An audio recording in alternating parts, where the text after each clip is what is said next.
Welcome back to A Catholic's Perspective here on YouTube. This is our crash course, which is going to preface the beginning of our Poetry and Praise series, which we are starting here. This is a weekly, every Wednesday. We'll be uploading a poem. Basically, we will start with reciting the poem. My husband's going to help me pair that with some really nice visuals for you to watch while you're listening to the poem being recited.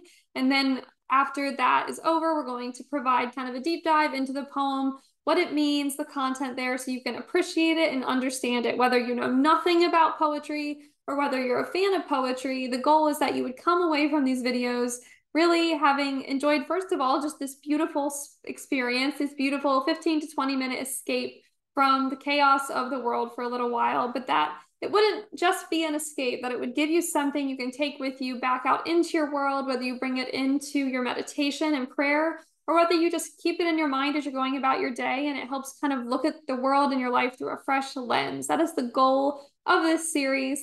And before we dive into it, I just wanted to take time to kind of provide some of the context that is in the background of some of these first poems we're going to be pulling from. So we're going to be pulling from a couple main eras of English poetry. We're looking at metaphysical poetry, then romantic poetry, and we'll briefly touch on Victorian poetry simply because one of the poets we will be using is a Victorian poet, although he is much more like the eras that preceded him than he is the writers of his own era.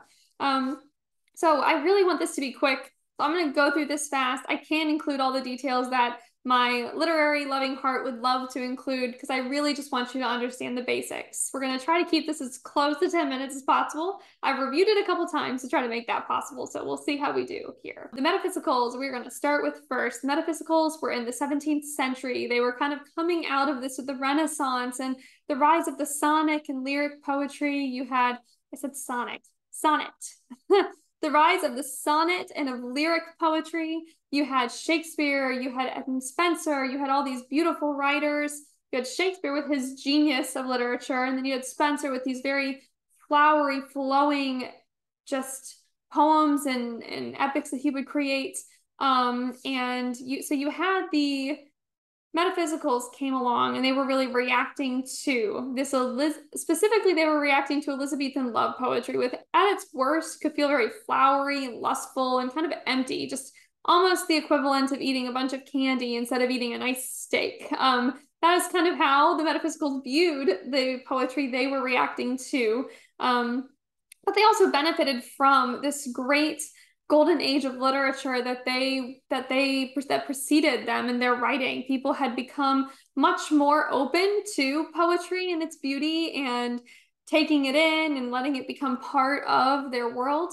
And there's a lot of inspiration to pull from, even if there were also things in the era before them that they were reacting against.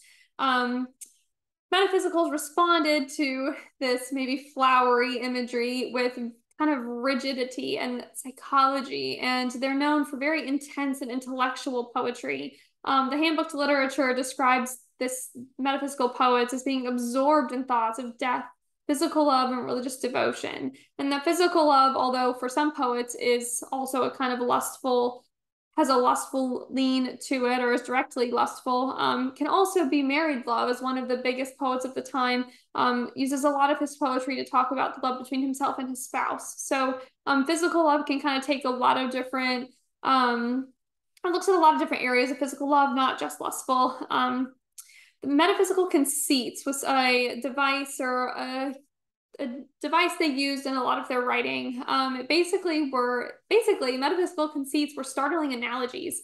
It was taking one thing and comparing it to another to try to make this point that would jar you awake and create this very specific emotional experience that they wanted you to have, an emotional experience that would draw you out of maybe like the more base world and remind you of the more important things. Again, God being one of those main themes, your own mortality, and need to keep that in mind being another theme.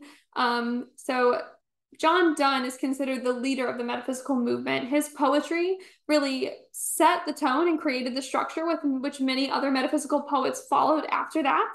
One of his, he has a couple metaphysical conceits, just to use as examples. In one of his poems, he compares his wife's reflection in his tears to that of a coin. where the image on the coin determines its value, and her image and the reflection of his tears makes them that much more valuable. Another one of his kind of startling analogies is comparing himself to a city that God needs to basically invade and break the walls down to recapture him for himself. Again, these kind of very intense and very kind of intellectual and different outside the box analogies to help you really think and to wake up your soul and your mind as well.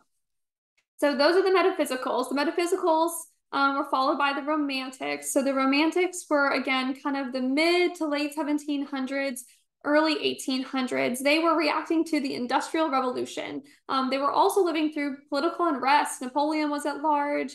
Slave trade had been abolished, but child labor was still a very persistent problem that was becoming more and more of a concern for people. So that's kind of in the background, that's in their minds. Some of the poetry they write is directly responding to this. And this is kind of where lines start to blur a little bit, because late Romantic poetry starts to overlap and merge with early Victorian poetry. There's some poets such as Tennyson who kind of overlaps, although Tennyson is very much considered a Victorian poet. He was kind of more at large during the Victorian era, and very much spoke to the Victorian era. Some of his early writings overlap with the end of the Romantic era, so that can kind of blur those lines a little bit. Victorian poets were very much known for reacting, were almost considered themselves prophets of the times, and would react to them the way newspaper journalists might react to current events now. They would take them in and write poems about them and issue them fairly quickly for people to reflect on and use to kind of help them understand and process what was going on in the world around them. The Romantics, before the Victorians, though, were not quite as concerned with reacting just to political things, although they did incorporate it in some of their works. The Romantics have a bad rap, for many people kind of write them off as just being these fluffy nature poets who wrote these flowery things. Almost, it's kind of funny, almost as if the same accusations the metaphysicals might have had for the Elizabethans, although that poetry was very different from Romantic poetry. Used a lot more classical references than Romantic poetry did. Romantic poets sometimes are seen as just very much the kind of classic drama, very dramatic, and some of them were in their lives very dramatic, very emotional people. Their poetry is very emotional. There's not a lot of emotional restraint in their poetry, and for some of them, there wasn't a lot of restraint in their real lives either, which probably didn't help with their reputation, but their poetry is actually very beautiful, and their goal as they were reacting to the Industrial Revolution was actually to try to help people not lose touch with their hearts and their emotions. The Romantics would use nature to they would personify it and use it to help people understand and basically to portray the pains, the joys, and the emotions of the human heart. They saw nature as a person, as a friend. Sometimes they took this to the extreme and would actually deify nature using words for it that really had only been used to describe God or even like kind of relatives before. They would use for nature. But the goal was to help people stay in touch with nature itself and their own hearts and emotions. There was almost this sense of, as the Industrial Revolution was coming and machines were taking over and people were moving to cities, that people were almost turning themselves into these cold, hard machines as well. There might have even been this opinion like you would have to be a cold, hard machine to be okay with child labor and to kind of be going and being so industrious through the midst of some of these politically difficult things going on. So that's kind of just supposition. So the Romantics really wanted to keep people in touch with their hearts and with nature. Their poetry is very sensual. In some ways, it's very similar to kind of mindfulness that you might hear people talk about now, where if they're going to write a poem about being in a field or sitting under a tree, they're going to make sure that you feel like you're there in that actual moment. They're going to talk about the warmth of the ground, the feel of the grass, the sound of the birds or the wind through the trees, the way the light is hitting certain things around them. They really want you to be able to enter that moment in nature and immerse yourself in it and kind of transport your heart and your mind back to perhaps things that you left behind when you moved to the city and your embrace of the Industrial Revolution, and to keep your heart there, even if your body had to be here and part of kind of this new wave of success. Again, they did comment on society, but they often brought it back to either commenting on it to lament the fact that we had left nature as a civilization, or to comment on it, again, to kind of relate it to this loss of beauty and being replaced with this industriousness. Fans of Tolkien might kind of hear echoes of his opinions of this and how his heart felt about some of these changes and the way that so much nature was just to his mind recklessly destroyed in the name of machines and buildings and cities. Again, none of these people were 100% opposed to this. Maybe some of them were almost there, but they just hated to see the shift and didn't want people to lose themselves in the process. William Wordsworth, William Blake, Keats, these are some common poets that came out of the Romantic era, but there was really a proliferation of great writers at that time, poetically and then elsewhere and otherwise. Like I said earlier, this was followed by the Victorian era. The Victorians were very known for being a little bit reactionary and much more political in their poetry. And their poetry was very grand, again, almost kind of starting to echo some things that had been left behind in the Elizabethan era, but not directly. That's very loosely. And a lot more patriotism was to be found in Victorian poetry than in metaphysical or romantic poetry. We talk about Victorianism because Gerard Manley Hopkins is a poet we're going to read a lot on this channel through this series.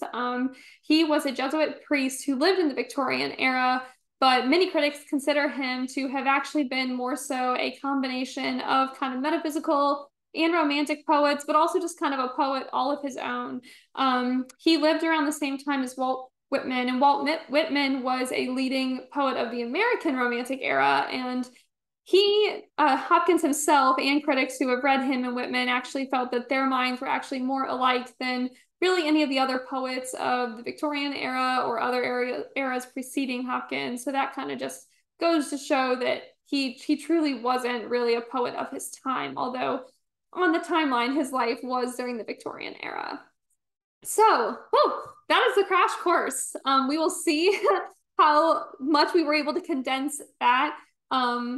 And I am just so looking forward to diving into all of this with you. If this information is interesting and helpful as we go through this process, please let me know. I would love to be able to do more videos just kind of explaining all of this, doing deep dives into these poets and their lives and the context that they lived in, because I think it adds a lot to understanding these poems, just like understanding different ages of art really helps you understand the paintings and the painters and why they were painting the way they were and what their paintings were in response to. It's the same thing with poetry. This context really helps you understand it. But I know for some people, they just want to get to the meat of it, and we are going to do that next week. We are starting with a Gerard Manley Hopkins poem. We're going to start with God's Grandeur. I wanted to do a poem that was less well known and less used for platforms like this, but I kept coming back to that one. So we're going to start off maybe even a little easier. But it's a very powerful poem for how short it is, and I'm really looking forward to sharing it with you here. So thank you for listening, thank you for watching, and I look forward to seeing you back next week as we kick this off, and may God bless you.